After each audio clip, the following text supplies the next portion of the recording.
David felt his chest tighten as he watched the woman who used to be his wife walk into the restaurant. She looked different. Better. Her skin glowed with happiness, her smile was genuine, and she moved with a confidence he had never seen during their 15 years of marriage. But what made his hands shake wasn't seeing her again after 2 years. It was the man beside her. The man was tall, broad-shouldered, and wore an expensive suit that fit perfectly. He had salt and pepper hair and kind eyes that never left her face. When he pulled out her chair, she laughed at something he whispered. The sound hit David like a punch to the stomach. He couldn't remember the last time he had made her laugh like that. David sat frozen at his corner table, his date chattering about something he couldn't focus on. His 25-year-old girlfriend Ashley was pretty enough, but watching his ex-wife with this stranger made him realize something horrible. He had made the biggest mistake of his life.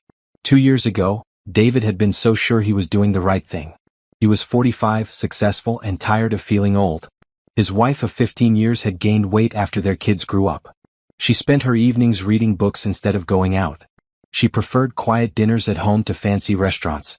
She was boring, he told himself. He deserved better. So when Ashley started flirting with him at work, he felt alive again. She was young, exciting, and made him feel important. The affair lasted 6 months before he finally asked for a divorce. His wife had cried, but she didn't fight him.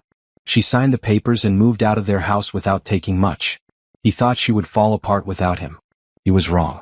Now, watching her across the restaurant, David saw a woman who had rebuilt herself into something stronger.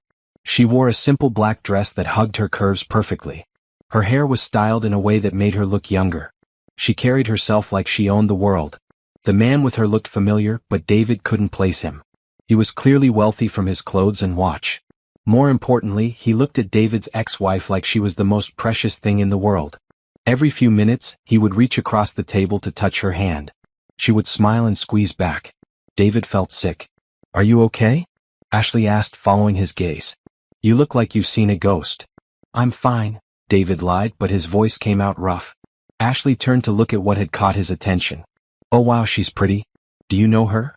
David nodded slowly. "That's my ex-wife." Ashley's eyes widened. "Really? She looks good. Who's the guy?" "I don't know," David admitted, and the words tasted bitter. As if sensing his stare, his ex-wife looked up. Their eyes met across the crowded restaurant. For a moment, time stopped. Then she smiled. Not a sad smile or an angry one. It was the smile of someone who had moved on completely. She raised her hand in a small wave, then turned back to her companion. David's chest felt tight. He couldn't breathe properly. The restaurant suddenly felt too hot, too crowded, too loud. He needed air. "I have to go," he said, standing so quickly his chair scraped against the floor. "What?" "But we just ordered," Ashley protested. "I'm sorry. I just remembered something important. Stay and eat. I'll pay for everything." He threw $200 on the table and rushed toward the exit. As he passed their table, he heard his ex-wife laugh again. The sound followed him out into the cold night air. Once outside, David leaned against his car and tried to calm down. His marriage had been good once. They had been happy in the beginning. She had supported him through law school, working 2 jobs to pay their bills.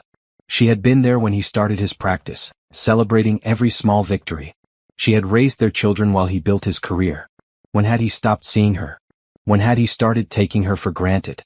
When had he decided that 15 years of partnership meant nothing compared to the thrill of a younger woman? David drove home to the house they used to share. Ashley had moved in 6 months ago, but it still didn't feel right. His ex-wife's touch was everywhere, even though she had taken very little when she left. The garden she had spent years perfecting. The paint colors she had chosen. The way she had arranged the furniture to catch the morning light. Ashley was already asleep when he got home, her makeup smeared on his pillow. David sat in his study and poured himself a drink. Then another. And another. He pulled out his phone and scrolled through old photos. Pictures of family vacations, birthday parties, quiet moments at home. In every single photo, his ex-wife was smiling at him like he was her whole world. When had he stopped appreciating that look? The alcohol made everything worse. His chest ached with regret.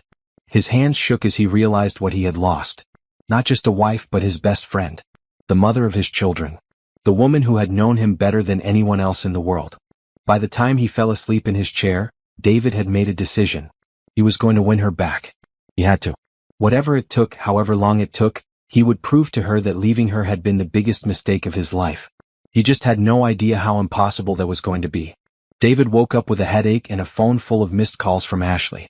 The sunlight streaming through his study window felt like knives in his skull. He stumbled to the kitchen for coffee and found a note on the counter. Went to my sister's. Call me when you're ready to explain last night. He crumpled the note and threw it away. Ashley was the least of his problems right now. He needed to find out about the man he had seen with his ex-wife. More importantly, he needed to figure out how to approach her. David showered and dressed carefully, choosing a suit she had always complimented. He drove to the coffee shop where she used to go every Saturday morning, hoping she still kept the same routine. His luck held. She was there, sitting by the window with a book and a large coffee. She looked up when he approached her table. "Hello, David. Can I sit?" She gestured to the empty chair across from her. Of course. Up close, the changes in her were even more obvious. She had lost weight, but in a healthy way. Her skin was clear and bright. She wore simple clothes that somehow looked more expensive than his designer suit. Most importantly, she seemed calm. Peaceful in a way she never had during their marriage. "You look good," he said carefully. "Thank you. So do you." They sat in awkward silence for a moment. David had practiced this conversation in his head, but now he couldn't remember what he wanted to say. "I saw you last night," he finally admitted. "At Romano's." "I know. You looked shocked." I am. I didn't expect." He trailed off, not sure how to finish. "You didn't expect me to move on?" The directness of her question caught him off guard. "I guess not. Not so completely." She closed her book and leaned back in her chair. "David, we've been divorced for 2 years. What did you think would happen? I thought you'd be angry. Or sad. Or trying to get back at me." She smiled, and it wasn't mean or bitter. It was almost pitying. "I was angry. And sad. For about 6 months. Then I realized something. You did me a favor." David felt like she had slapped him. "A favor?" "You freed me from a marriage that wasn't working. For either of us." "Our marriage was fine," he protested. "No, it wasn't. We both know that. We were living like roommates for the last few years. Going through the motions. I was miserable and so were you. The difference is I was willing to keep pretending. You weren't." David stared at her. This wasn't the woman he remembered. His ex-wife had been quiet, agreeable, always trying to keep peace. This woman was confident and direct. "I loved you," he said quietly. "I know. And I loved you. But love isn't always enough, is it?" "It could be. We could try again. I made a mistake. A huge mistake. I know that now." She sighed and picked up her coffee. "David, I'm happy now. Really happy. For the first time in years." "With him? The man from last night?" "Yes." "Who is he?" She hesitated, then seemed to make a decision. "His name is Robert. He's a doctor. A good man." "How long have you been seeing him?" 8 months. David felt jealous burn in his chest. "Is it serious?" She looked him straight in the eye. "Very serious." "Are you sleeping with him?" The question came out harsher than he intended. She flinched slightly, then her expression hardened. "That's not your business anymore. You're still my children's mother. It's partly my business. The kids are adults, David. And they like Robert very much. He treats them with respect. He treats me with respect." The implication hung in the air between them. David had not always been respectful, especially toward the end of their marriage. He had been dismissive, critical, always finding fault. "I can change," he said desperately. "I have changed. Being without you made me realize what I lost." She shook her head sadly. "You didn't lose me, David. You threw me away. There's a difference." "So that's it? You won't even consider giving us another chance?" "I gave you 15 years of chances. Every time you came home late without calling. Every time you criticized my cooking or my clothes or my friends. Every time you made me feel like I wasn't good enough. I kept hoping you would see me again." "Really see me?" David felt ashamed. She was right and they both knew it. "I see you now," he whispered. "Yes, you do. But only because someone else does too. Only because you realized other men might want what you threw away." She stood up and gathered her things. "I have to go. Robert is taking me shopping for a dress. We're going to a charity gala next weekend." "Wait," David said, standing too. "Can we talk again? Please?" She paused at the door. "David, I don't hate you. You're the father of my children, and we have grandchildren to consider. We can be civil. We can even be friendly. But we can't be married. Not again. I won't go backward." She left him standing there, feeling more alone than he ever had in his life. David spent the rest of the day driving around the city thinking. He ended up at the cemetery where his parents were buried. Sitting on the bench near their graves, he remembered what his mother had told him about marriage just before she died. "Son," she had said, "marriage isn't about finding someone perfect. It's about choosing to love someone imperfect perfectly. Every single day. Even when it's hard. Especially when it's hard." He had failed at that. When loving his wife became work instead of pleasure, he had looked for someone easier to love. Someone who didn't know his flaws yet. Someone who still thought he was perfect. Now that someone was Ashley and he was already getting tired of her. She was beautiful but shallow. Fun but self-centered. She made him feel young, but she also made him feel empty. His ex-wife had been real. Complex. Sometimes difficult, but always worth the effort. She had seen all of him, good and bad, and loved him anyway. Until he made it impossible for her to keep loving him. David pulled out his phone and called Ashley. She answered on the first ring. "Are you ready to apologize?" she asked. "I'm ready to break up," he said quietly. The silence stretched so long he thought she had hung up. "What?" "This isn't working, Ashley. We both know it." "Is this about that woman last night?" "Your ex-wife." "Partly. But mostly it's about us. We don't fit." "We fit fine in bed," she said, trying to sound seductive. "That's not enough anymore. David, you're having a midlife crisis. Don't make any big decisions right now. I'm 47. This isn't a midlife crisis. This is me finally growing up."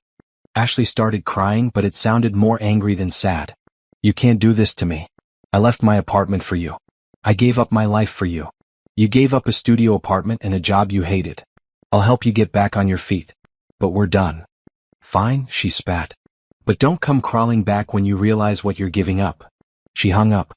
David sat in the cemetery until the sun started to set, then drove home to pack Ashley's things. Ashley was gone by the time David got home from work the next day. She had taken her clothes and left his house key on the kitchen counter, along with a note calling him several names he deserved. David crumpled it up and threw it away without reading it completely. For the first time in months, the house was quiet. Really quiet. David walked through the rooms, seeing them with new eyes. This had been a home once. He and his ex-wife had bought it when their youngest was 10. They had spent weekends painting rooms and planting gardens. She had sewn curtains for every window. He had built shelves for her books. Now it felt like a museum of his mistakes.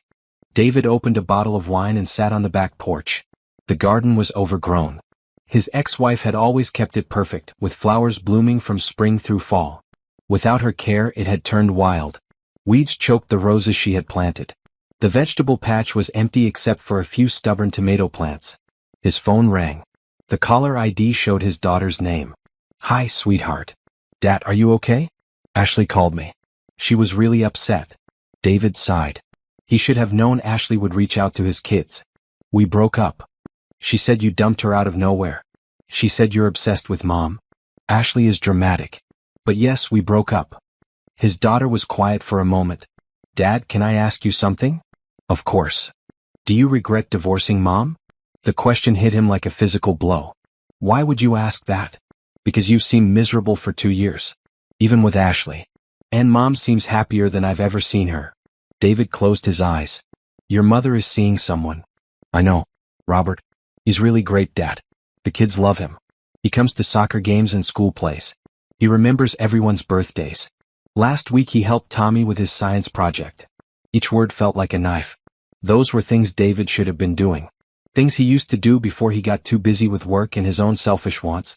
"How serious are they?" he asked, dreading the answer. "Pretty serious. Mom is really happy. She laughs all the time now. She's taken up painting again." "Did you know she wanted to be an artist before she met you?" David didn't know that. In 15 years of marriage, his ex-wife had never mentioned wanting to be an artist. How many other dreams had she given up for him? "She's taking classes at the community college," his daughter continued. "Her paintings are actually really good. Robert bought her a whole art studio set up for her apartment." He bought her art supplies? A whole studio. Easels, canvases, professional paints, everything. Mom cried when she saw it. Happy tears though. She said no one had ever supported her dreams like that before. The implication was clear. David had never supported his ex-wife's dreams because he had never bothered to learn what they were. "Dad, are you there?" "I'm here. I know the divorce was hard on everyone. But maybe it was for the best. You and Mom are both happier now, right? David wanted to laugh at the irony. His daughter thought he was happier. Everyone probably thought he was happier. The successful lawyer who traded his boring wife for a young, pretty girlfriend. Living the dream. Except he wasn't happy. He was more miserable than he had ever been. Dad. I have to go, sweetheart. We'll talk soon. David hung up and poured another glass of wine. Then another. By the time he went to bed, the bottle was empty and his head was spinning. He dreamed of his ex-wife. Not the woman he had seen in the coffee shop, confident and glowing. He dreamed of the woman she used to be when they were young. They were in their first apartment, dancing in the kitchen while dinner cooked. She was laughing, her arms around his neck, looking at him like he hung the stars. I love you, Dream Wife said. I'll always love you. I love you too, Dream David replied. Forever. David woke up with tears on his face. The next few weeks fell into a pattern. David went to work, came home to his empty house, and drank wine while looking at old photos. He started driving by his ex-wife's apartment building, hoping to catch a glimpse of her. He never saw her, but twice he saw Robert's car in the parking lot. An expensive BMW that probably cost more than David made in 6 months. David looked up Robert online. Dr. Robert Chin, cardiovascular surgeon at the city's best hospital. Graduated from Harvard Medical School. Volunteer work with children's charities. Recently widowed after 30 years of marriage. The man was perfect. Successful, kind, handsome in a distinguished way. Everything David wasn't. David started following them.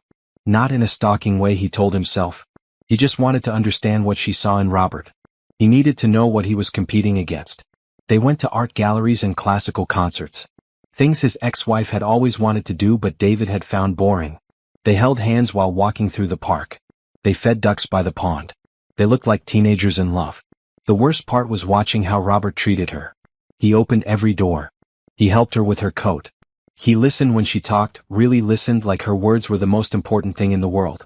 When she pointed out flowers or birds or interesting architecture, he looked where she pointed and asked questions. David had stopped doing those things years ago. He couldn't remember when, but somewhere along the way, he had stopped seeing his wife as a person worth impressing.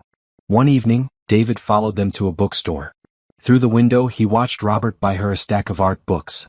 She hugged him right there in the store, standing on her toes to kiss his cheek. Robert's face lit up like Christmas morning. David remembered when his ex-wife used to hug him like that. When she used to look at him with that same adoration. He had thrown it all away for what? A few months of feeling young again? That night, David called his ex-wife. She answered on the third ring. Hello, David. I need to see you. Please. Just to talk. She sighed. David, we've been through this. I know. But I can't let this go. I can't accept that we're really over. We are really over. Because of him? Because of Robert? No. Because of you. Because of us. Because we don't work anymore. We could work. I could change. I have changed. Have you? Or are you just panicking because you see me with someone else? David was quiet because she was right. David, I cared about you for 15 years. I worried about your health, your happiness, your career. I put your needs before mine so many times I forgot what my needs even were. I don't want to do that anymore. I wouldn't ask you to. Yes, you would. Because that's who you are. You need to be the center of someone's universe. Robert doesn't need that. He wants a partner, not a servant. I want a partner too. No, you don't. You want someone who makes you feel important without requiring you to do the same for them. You want someone who gives without expecting to receive. David felt angry because she was right and the truth hurt. So you're just going to marry him? The words came out before he could stop them. There was a long pause. Maybe, she said finally. If he asks. And if he does ask? I'll probably say yes. David felt like he couldn't breathe. You'd marry him after 8 months when you knew me for 20 years? I knew the man you used to be 20 years ago. The man you became isn't someone I want to marry again. She hung up. David sat in his empty house and realized he had lost her completely. Not just lost her, he had driven her away. He had taken her love and twisted it into something that hurt her. He had made her small when he should have helped her grow. Now she was growing anyway just without him. David threw himself into work, taking every case that came his way. If he stayed busy enough, he could almost forget about the mess he had made of his life. Almost. But even his work felt empty now. He had built his practice to provide for his family. Now his children were adults who barely called, and his ex-wife was being provided for by someone else. Someone better. 3 weeks after their last phone call, David was leaving the courthouse when he saw them again. His ex-wife and Robert were coming out of the jewelry store across the street. She was looking down at her left hand, and even from a distance, David could see her smile. His heart stopped. Robert had proposed. She was engaged. David stood frozen on the courthouse steps, watching the woman he had thrown away celebrate her engagement to another man. Robert lifted her off her feet and spun her around. People on the sidewalk smiled at them, strangers caught up in their obvious joy. David felt nauseous. That night he called his son. "Dad? It's kind of late." "I know. I heard about your mother. The engagement." His son was quiet for a moment. "She called you?" "No. I saw them coming out of the jewelry store." "You were watching them?" David realized how that sounded. "I was leaving the courthouse. I saw them by accident." "Dad, you can't keep doing this to yourself." "Doing what?" "Torturing yourself. Mom is happy. Really happy. You should be glad for her." "I am glad," David lied. "When's the wedding?" "They haven't set a date yet. Probably next spring." David closed his eyes. "Next spring. Less than a year away. Dad, are you okay?" "I'm fine. I should go." "Wait, Dad. I know this is hard, but you need to move on. Find someone who makes you happy." "Your mother made me happy." "No, she didn't. Not at the end. You guys were miserable together. I hated coming home because the tension was so thick. You barely talked to each other. You criticized everything she did. She walked on eggshells around you." David wanted to argue, but he couldn't. His son was right. "Robert makes her laugh," his son continued. "Like really laugh. Deep belly laughs. I don't remember you ever making her laugh like that." "I used to. Maybe. But not for a long time." After they hung up, David sat in his study with a bottle of whiskey. He looked at the photos on his desk. Professional headshots, pictures with clients, awards from the Bar Association. Nothing personal. When had his life become so empty? He opened his laptop and started typing an email to his ex-wife. Then deleted it. Started again. Deleted it again. He must have written and deleted 20 different messages before finally settling on something simple. "I heard about your engagement. Congratulations. You deserve to be happy."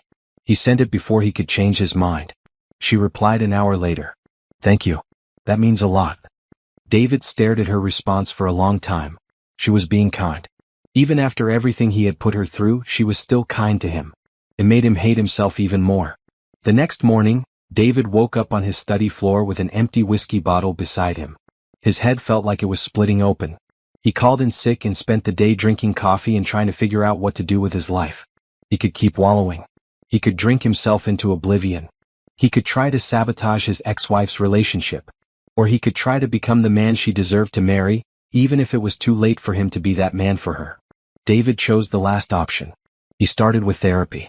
Dr. Sarah Martinez was a no-nonsense woman in her 50s who didn't let him make excuses for his behavior. "You want to know why you cheated on your wife?" she asked during their third session. "Because I was selfish and stupid?" "That's part of it. But the deeper reason is that you stopped doing the work." "What work?" "The work of loving someone. Marriage isn't a destination, David. It's a journey. Every day you have to choose to love your partner. You have to choose to see them, really see them. You have to choose to put their needs alongside your own." "I thought I was doing that."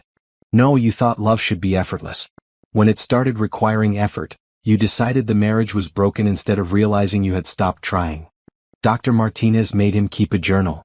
She made him write down 3 things he appreciated about his ex-wife every day. Things he had taken for granted during their marriage. The way she remembered everyone's favorite foods and cooked them when they visited. How she never complained when he worked late, even though it meant she ate dinner alone. The way she supported his career by managing everything at home so he could focus on work. How she made their house feel warm and welcoming for their children's friends. The way she never spoke badly about him to their kids, even when he probably deserved it. Her patience with his mother, who had never liked her but whom she had cared for during her final illness anyway. The list went on and on. Pages and pages of kindnesses he had ignored while focusing on her flaws. "Why are you doing this?" Dr. Martinez asked after reading his journal. "Because you told me to." "No.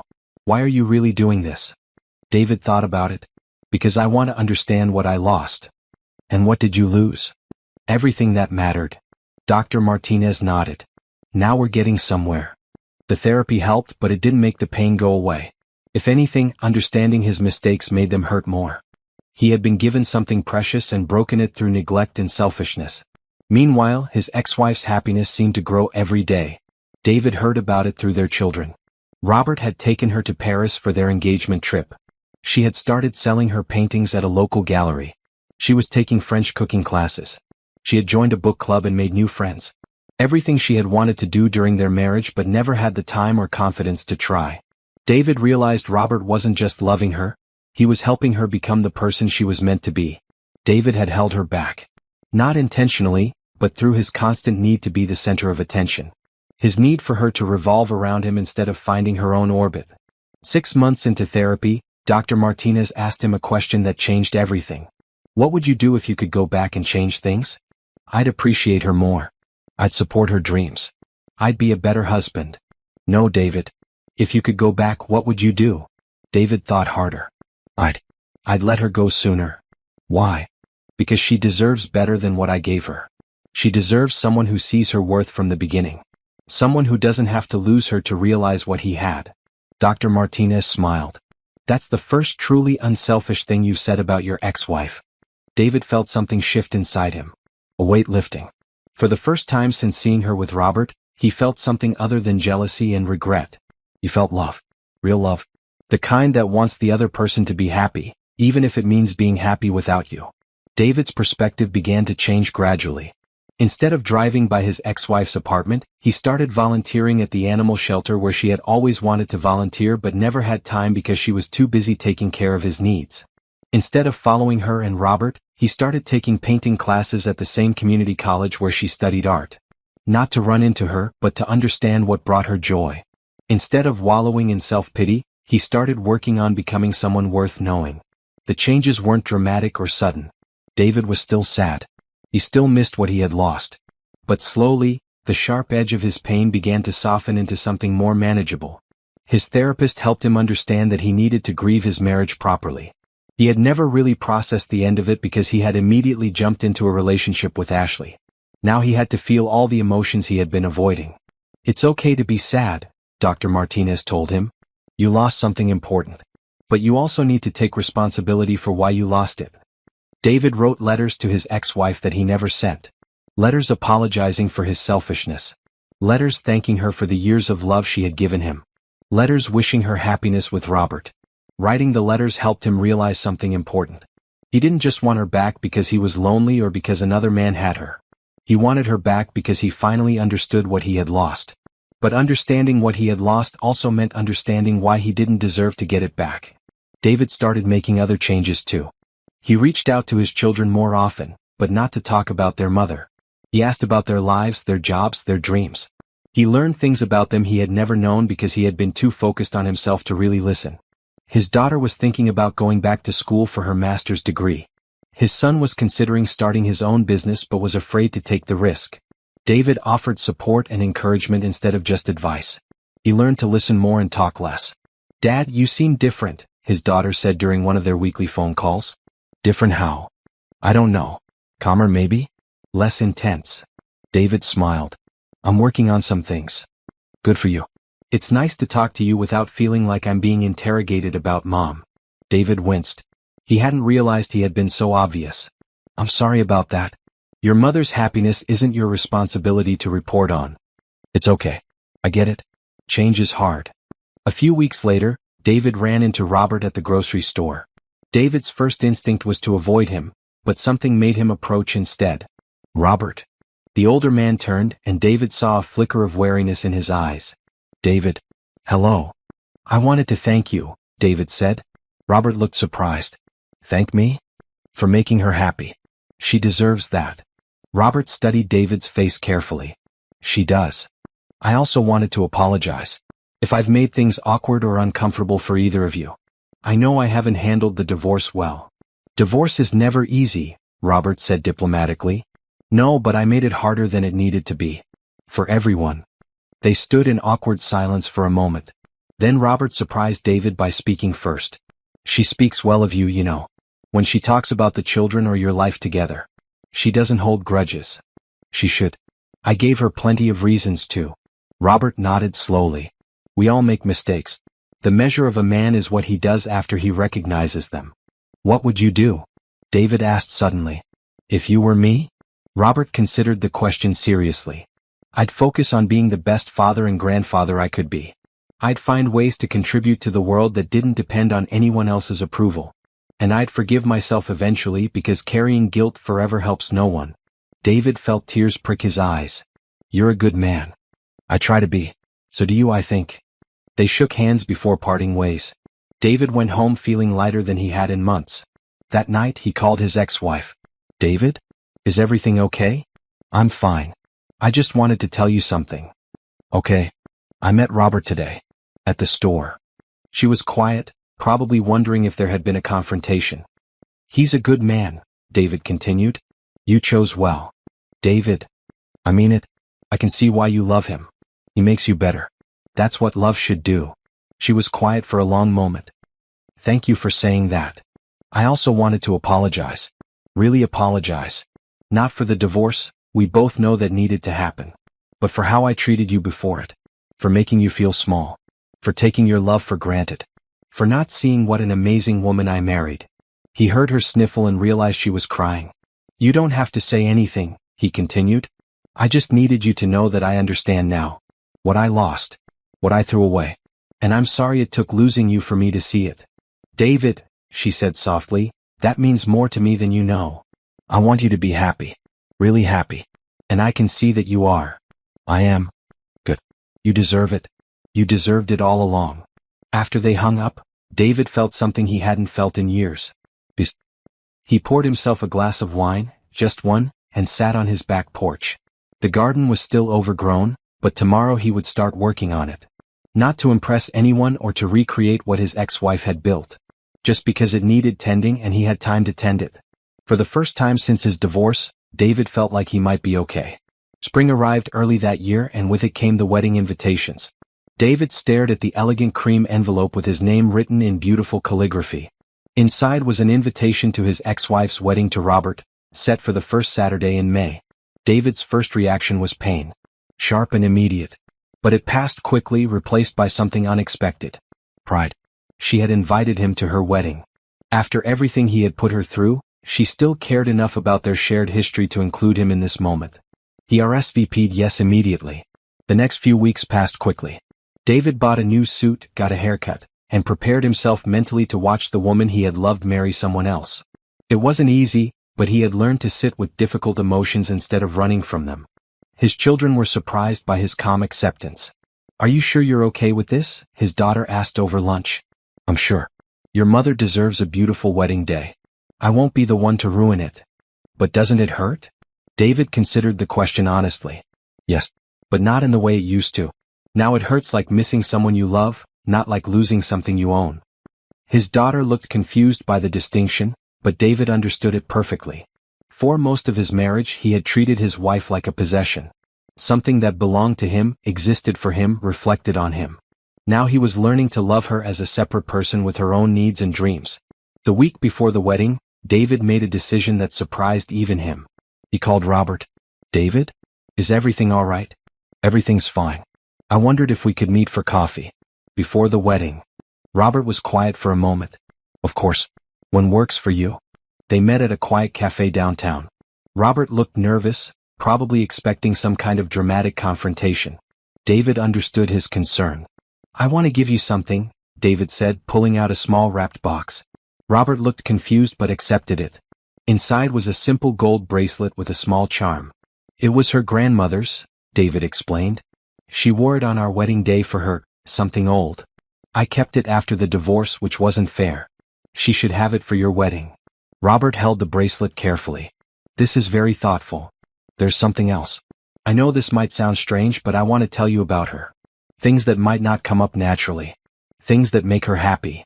Robert leaned forward, listening intently. She hates roses but loves wildflowers. She cries at sad commercials but claims she doesn't. She's afraid of spiders but will rescue them instead of killing them. She makes the best chocolate chip cookies in the world, but only when she's happy. When she's sad, she burns everything. Robert smiled. She made me cookies last week. They were perfect. Good. That means she's really happy. David paused, then continued. She loves thunderstorms. She'll sit by the window and watch them for hours. She has a scar on her left shoulder from when she fell off her bike as a kid. She's self-conscious about it, but it's shaped like a crescent moon and it's actually beautiful. Why are you telling me this? Because I want you to love her better than I did. I want you to see all the little things that make her special. I want you to notice when she gets quiet because she's thinking about something important.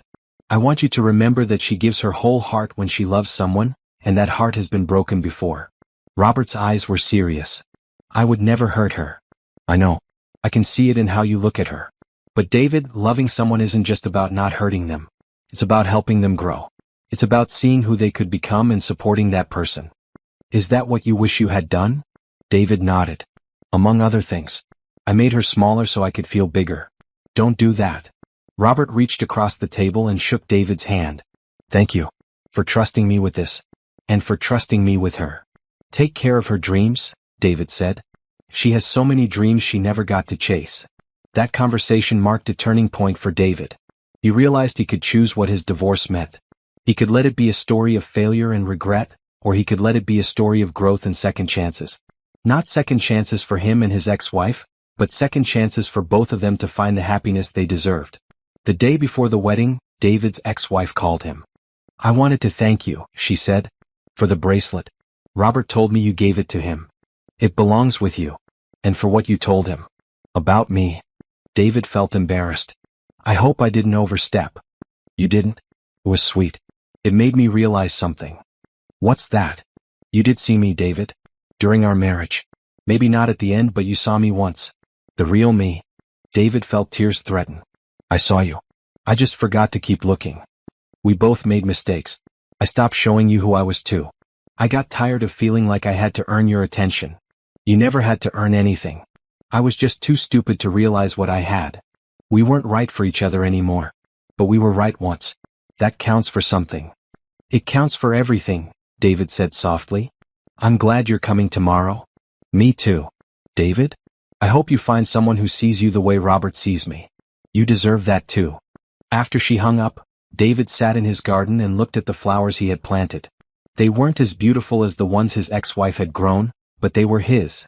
He was learning to create beauty instead of just appreciating what others created. Tomorrow he would watch the woman he had loved marry someone else. It would hurt, but it would also be beautiful. He would witness her happiness, and that happiness would be partly his gift to her. By letting her go, by learning to love her without possessing her, he had helped make her joy possible. That night, David slept peacefully for the first time in 2 years. The wedding was perfect. David had known it would be because his ex-wife had always been good at creating beautiful moments. But seeing her in her wedding dress, radiant with happiness, still took his breath away. She had chosen a simple but elegant gown that made her look like a goddess. Her hair was swept up with small white flowers woven through it. She carried wildflowers instead of roses, just as David had told Robert she would prefer. She was absolutely glowing. David sat in the back with their children and grandchildren. He watched Robert's face as his bride walked down the aisle, and he saw the same wonder he had felt 23 years ago when he had married her. The difference was that Robert's wonder looked like it would last forever. The ceremony was small and intimate, held in the garden of a historic mansion. Robert had written his own vows, and David found himself wiping away tears as he listened. Sarah, Robert said, and David realized he had never thought of his ex-wife as anything but his ex-wife, or the mother of his children. She had a name. She was a whole person separate from her relationship to him. You came into my life when I thought love was behind me. You taught me that it's never too late for a new beginning. You taught me that love isn't about finding someone perfect, but about seeing someone clearly and choosing to love everything you see. David felt those words hit him like a physical blow. That was exactly what he had failed to do. Robert continued, I promise to support your dreams, even the ones you haven't told me about yet. I promise to see you, really see you, every day for the rest of our lives. I promise to love not just who you are, but who you're becoming. When it was Sarah's turn, she spoke directly from her heart without notes. Robert, you gave me back myself. You helped me remember that I was more than just a wife and mother. I was an artist, a dreamer, a woman with my own hopes and fears. You loved all of those parts of me, even the ones I had forgotten existed. David closed his eyes, remembering how he had slowly stripped away those parts of her, making her world smaller and smaller until it revolved entirely around him and their children. I promise to keep growing with you instead of just growing old. I promise to choose love every day even when it's hard. Especially when it's hard. When they kissed as husband and wife, David felt something unexpected. Relief. She was safe now. She was cherished. She would never again have to wonder if she was enough because Robert clearly thought she was everything.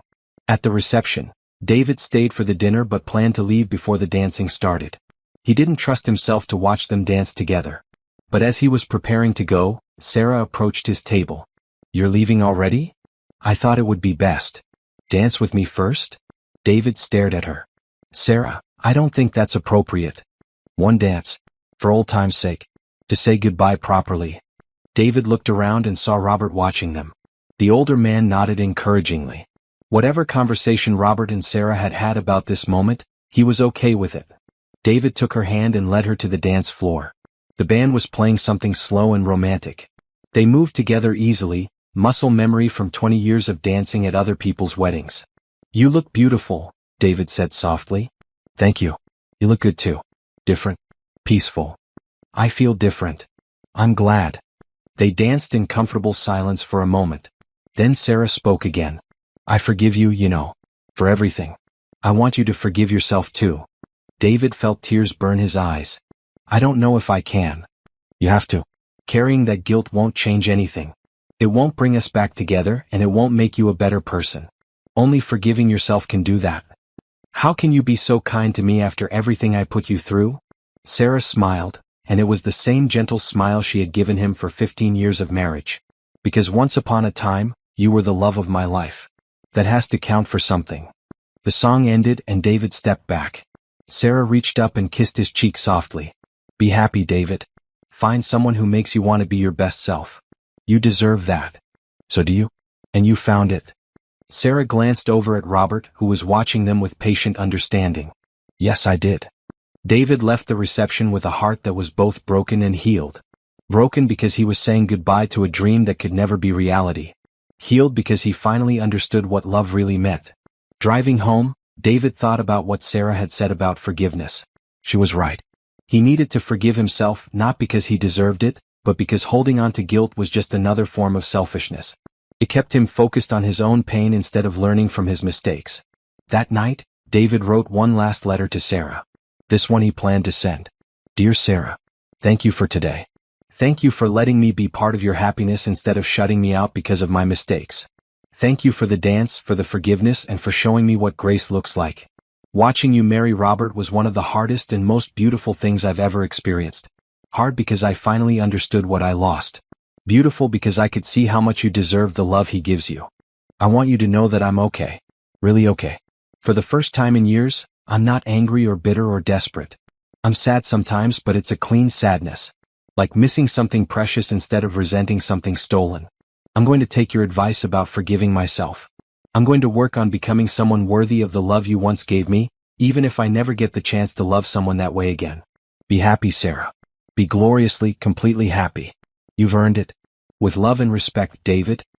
He mailed the letter the next morning, then went to work in his garden.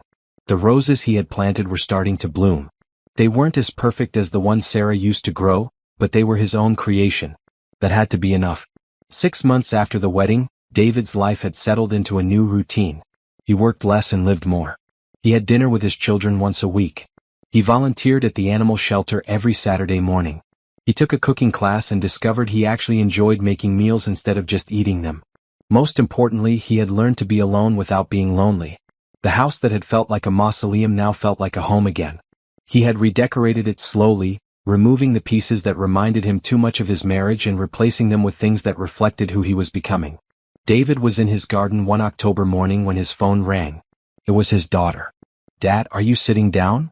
I'm kneeling in the dirt planting bulbs. What's wrong? Nothing's wrong. Something's right. Really right. David sat back on his heels. Tell me. Mom's pregnant.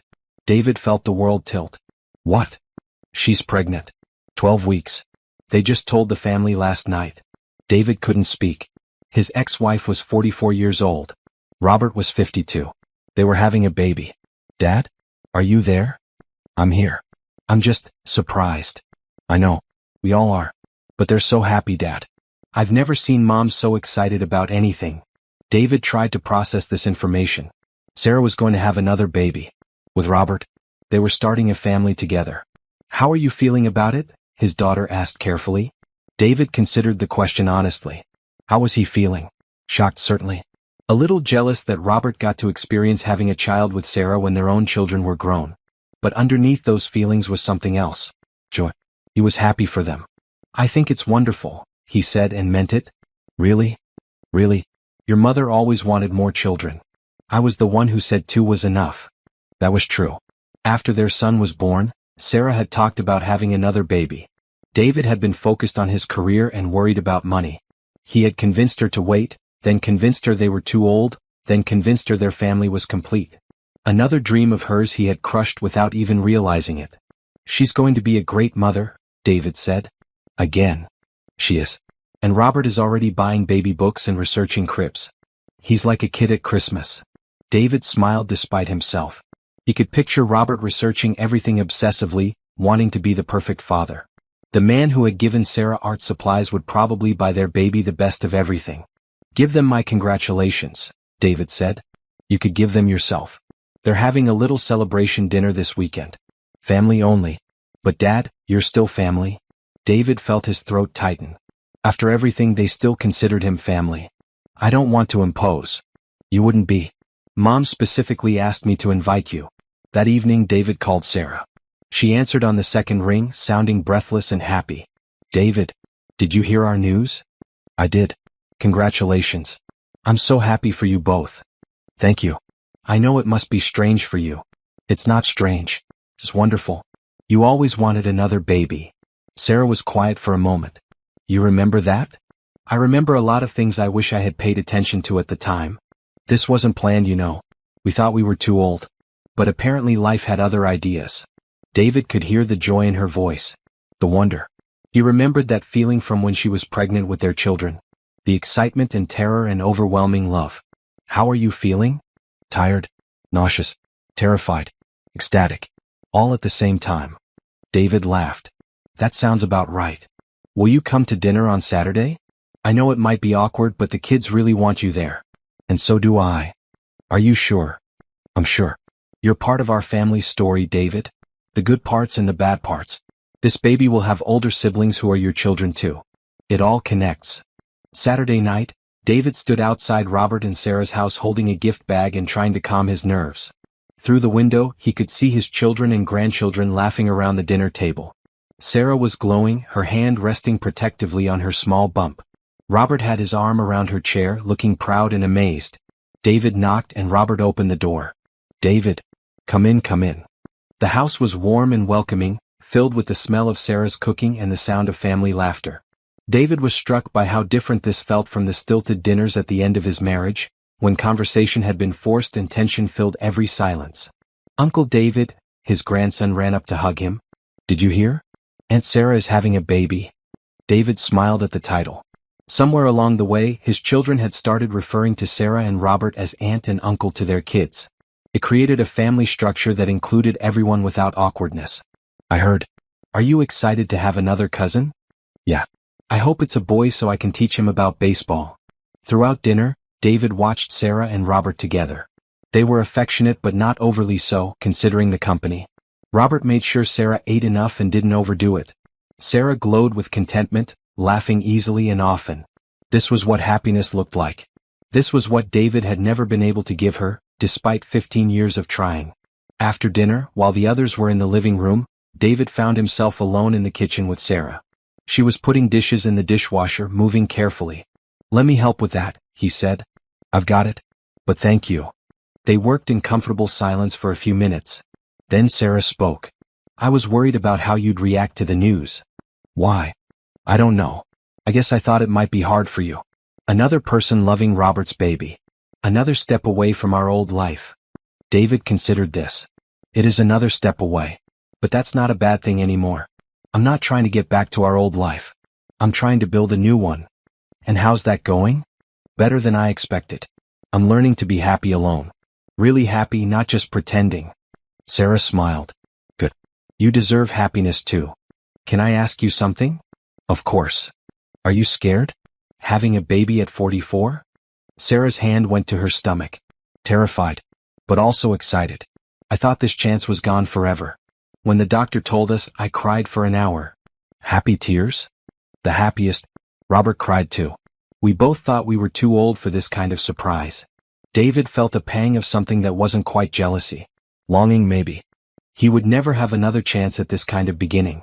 But that was okay. His children were grown and wonderful. His grandchildren adored him.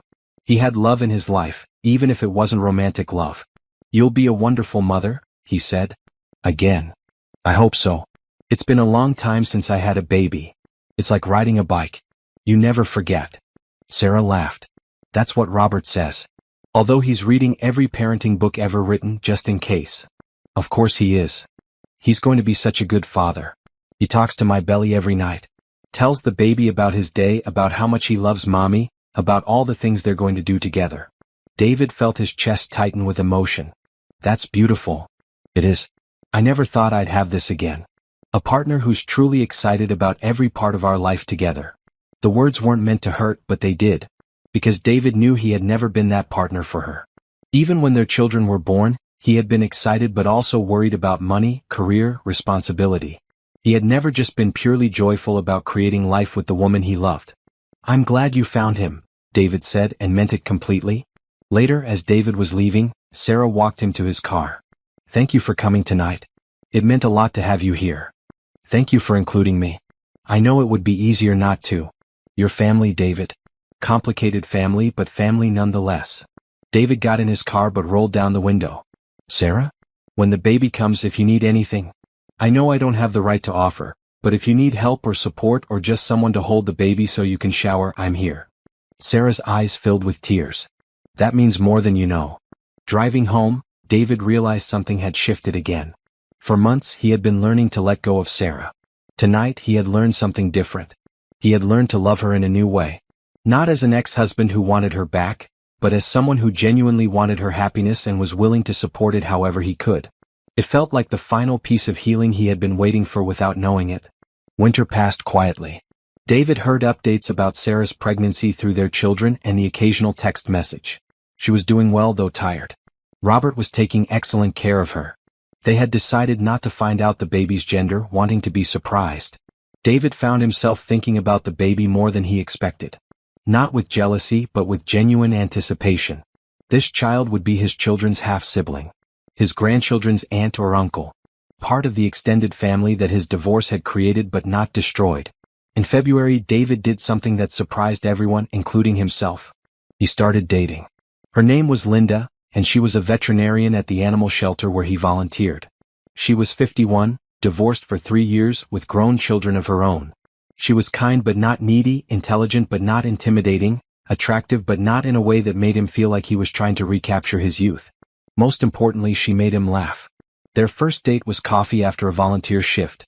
It was easy and comfortable, with none of the desperation that had marked his relationship with Ashley. David found himself genuinely interested in Linda's stories about her work, her kids, her struggles after her own divorce. Why did your marriage end? She asked over their second cup of coffee. David had practiced this answer with his therapist. We grew apart. I got selfish and stopped putting in effort. She deserved better than what I was giving her. That's very honest. I learned the hard way that honesty is important. Are you over her? Your ex-wife. David considered the question carefully. I'll always love her. She's the mother of my children, and we shared 15 good years before the bad ones. But I'm not in love with her anymore. There's a difference. Linda nodded. I understand that. I feel the same way about my ex-husband. They talked for 3 hours that first day. When David walked Linda to her car, she turned to him with a smile. This was nice. I'd like to do it again. So would I. Their relationship developed slowly, without drama or complications. Linda had her own life, her own interests, her own friends. She didn't expect David to be her whole world, and she wasn't trying to be his. They complemented each other instead of consuming each other. David told Linda about Sarah's pregnancy on their 4th date. How do you feel about that? Linda asked. Happy for them. It's what she always wanted. But not weird for you? A little weird, David admitted. But not in a bad way. More like, it's proof that life keeps moving forward. That good things can happen even after bad things. Linda smiled. You're further along in your healing than most divorced men I've met. Therapy helps. So does accepting responsibility for your mistakes. Not everyone is capable of that. I had to be. I lost everything that mattered because I wasn't capable of it the first time around. In March, David introduced Linda to his children. They liked her immediately, which both surprised and relieved him. His daughter pulled him aside after dinner. She's really nice, Dad. Different from Ashley. Very different. She makes you seem more like yourself. Like who you used to be before everything got complicated. David hugged his daughter. I'm trying to be better than who I used to be. I think you're succeeding. A week later, Sarah went into labor 3 weeks early. David got the call at 2 in the morning from his son. Dad, it's happening. Mom's at the hospital. The baby's coming. David sat up in bed, instantly awake. Is she okay? She's fine. Robert's with her. We're all heading to the hospital now. Do you want me to come? There was a pause. Do you want to come? David thought about it. Did he want to be there when Sarah gave birth to another man's child? The answer surprised him. Yes, I do. Then come. Room 314 at St. Mary's. David threw on clothes and drove to the hospital. The waiting room was full of family. His children, his grandchildren, Robert's adult children from his first marriage, various cousins and friends. Everyone was excited and nervous. Robert appeared in scrubs, looking exhausted but ecstatic. It's a girl, he announced. 8 pounds 2 ounces. Sarah's doing great. The room erupted in cheers and congratulations. David hung back, not sure what his role was in this moment. But Robert spotted him and came over. Thank you for coming, Robert said, shaking his hand. Thank you for letting me be here. Sarah asked for you specifically. She said the family wouldn't be complete without you. David felt his eyes water. After everything he had put her through, Sarah still considered him family.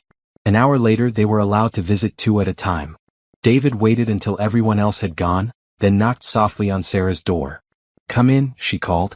Sarah was sitting up in bed, glowing despite her exhaustion.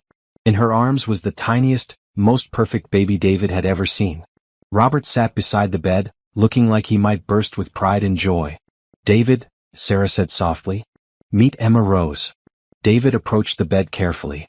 The baby was beautiful, with a cap of dark hair and perfect little features. She was sleeping peacefully in her mother's arms. She's gorgeous, David said and meant it. Would you like to hold her? Sarah asked. David looked at Robert, who nodded encouragingly.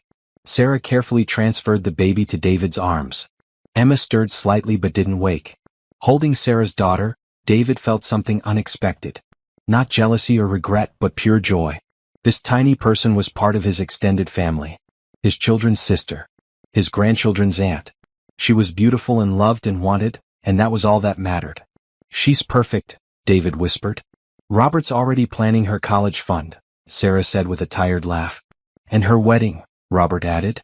I figure I have 18 years to save up and prepare to hate whatever boy she brings home. David laughed. It goes by faster than you think. He handed Emma back to Sarah, who gazed down at her daughter with wonder. Thank you for being here, Sarah said. It means a lot that you wanted to be part of this. Thank you for letting me be part of it. David stayed for a few more minutes, then left the new family to rest. In the hospital parking lot he called Linda. How did it go? She asked. It was beautiful. Complicated, but beautiful. Are you okay? David thought about the question. I'm more than okay. I'm grateful. Grateful? That I got to be there. That Sarah still considers me family. That something so good could come from something that started so badly. You sound different. Happy. I'm happy. Really, truly happy. Driving home, David realized Linda was right. He was different. The man who had destroyed his marriage would have been consumed with jealousy tonight. He would have made Sarah's joy about his own pain. Instead, he had been able to celebrate with her family because he had learned to love without possessing. It had taken him 2 years to get to this point. 2 years of therapy, self-reflection, and hard work to become someone capable of loving unselfishly. But sitting in that hospital room, holding Sarah's daughter and seeing her happiness, David knew it had been worth every difficult moment. He was finally free. Free from resentment, from regret, from the desperate need to undo what couldn't be undone. He was free to love the people in his life without conditions, without expectations, without the need to own their hearts. For the first time since his divorce, David felt like he had something to offer someone. Not his neediness or his desperation or his guilt, but his genuine affection and support. He had something to give Linda that wasn't poisoned by his past mistakes. He was ready to love again.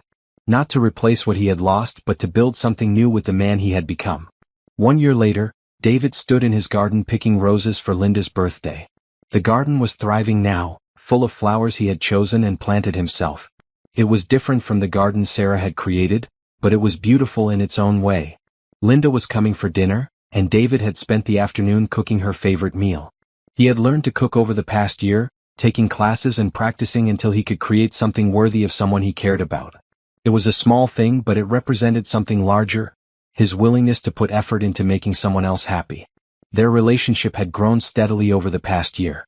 They had taken trips together, met each other's families, integrated their separate lives in healthy ways. David had learned to be a partner instead of the center of someone's universe. Linda had her own career, her own friends, her own interests, and David supported all of them without feeling threatened. Last month they had talked about moving in together. Not because they were desperate or lonely, but because they were ready to build something together. They were taking it slowly, making sure they were choosing each other for the right reasons. David's phone rang as he was arranging the roses in a vase. It was Sarah. "I hope I'm not bothering you," she said. "I know you have plans tonight. You're never bothering me. What's up?" Emma said her first word yesterday. David smiled. Sarah called him every few weeks with updates about Emma's milestones. Not because she had to, but because she wanted to share them with someone who understood the joy of watching a child grow. What did she say? Dada. Robert cried for 10 minutes. David laughed. Of course he did. That man cries at commercial. Happy tears. Always happy tears. David could hear Emma babbling in the background. At 13 months old, she was walking and getting into everything. Sarah sent him pictures occasionally, and David kept them on his phone to show Linda and anyone else who would listen. "How are you doing?" Sarah asked. "Linda's birthday is today, right?" David was touched that she remembered. "Tonight's dinner is in an hour. I'm making her favorite chicken marsala. Look at you becoming a chef. Linda's worth the effort." "She is. I really like her, David. She's good for you." David and Linda had had dinner with Sarah and Robert several times over the past year. The four of them got along surprisingly well, perhaps because none of them were trying to compete or prove anything. They were just four adults who cared about each other's happiness. "She makes me want to be better," David said. "That's what love should do." After they hung up, David thought about how strange and wonderful his life had become. His ex-wife called to share good news. His children visited regularly and brought their kids to play in his garden. He had a girlfriend who made him laugh and challenged him to grow. He had built a life he was proud of from the ashes of his mistakes. It wasn't the life he had planned. It was better.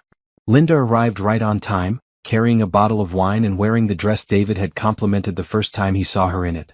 "Happy birthday, beautiful," he said, kissing her cheek and handing her the roses. "These are gorgeous. From your garden? Picked this afternoon." Linda buried her face in the flowers. "They smell amazing. Thank you." Over dinner, they talked about Linda's work, a trip they were planning to visit her daughter in California, and David's latest volunteer project at the shelter. The conversation flowed easily, punctuated by laughter and comfortable silences. "I have something for you," David said after they finished eating. He pulled out a small wrapped box. Linda opened it carefully, revealing a simple silver necklace with a small pendant shaped like a paw print. "I know you're not much for fancy jewelry," David said, "but I thought this was perfect for you." Linda's eyes filled with tears as she examined the necklace. "It's beautiful. Help me put it on." David fastened the necklace around her neck, then kissed the spot where the clasp rested. "Perfect. I have something for you too," Linda said, reaching into her purse. She handed him an envelope. Inside was a card with a picture of a puppy on the front. "Open it," she said. Inside, Linda had written, "David, you've taught me that it's never too late for a new beginning. I love the man you've become and I love the life we're building together. Will you make it official and move in with me?" David looked up at her, surprised. "Are you proposing to me?" "I'm proposing that we take the next step. I'm ready if you are." David felt his heart race. Not with panic or fear, but with excitement. He was ready. More than ready. "Yes," he said, pulling her into his arms. "Absolutely yes." They held each other for a long moment, both laughing and crying at the same time. "I love you," David said, meaning it in a way he hadn't understood before. Not desperate love or possessive love, but the kind of love that wanted the other person to flourish. "I love you too," Linda replied. All of you. Even the broken parts that taught you how to be whole. Later that evening, as they sat on David's back porch planning their future together, David's phone buzzed with a text from Sarah. Saw on Emma's baby monitor that she took 3 steps today.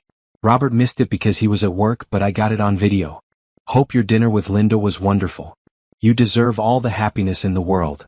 David showed the message to Linda, who smiled. She's a good woman. She is. I was too stupid to see it when it mattered. But you see it now. That's what matters. David looked around his garden, at the house he had made into a home, at the woman beside him who loved him not despite his flaws but because he had learned from them. His life looked nothing like what he had imagined it would be 3 years ago, and he was grateful for that. He had lost everything that he thought defined him, his marriage, his sense of himself as a good husband, his belief that he deserved love without earning it. In losing those things he had found something better. He had found out who he really was when stripped of his selfishness and pride. The man he had become was someone worth loving. Someone capable of loving others well. Someone who could watch his ex-wife's happiness without resentment, support his children without expecting praise, and love a new woman without trying to possess her. David's phone rang. It was his son. Dad, I wanted to tell you something before you hear it from someone else. What's wrong? Nothing's wrong. Something's right. I asked Jessica to marry me tonight. She said yes.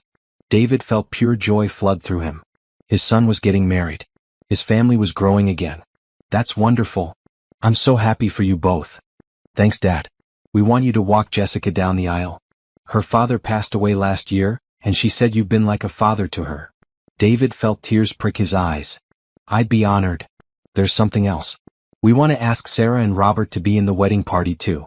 Jessica loves Sarah, and Robert has been like a mentor to me. Is that okay with you?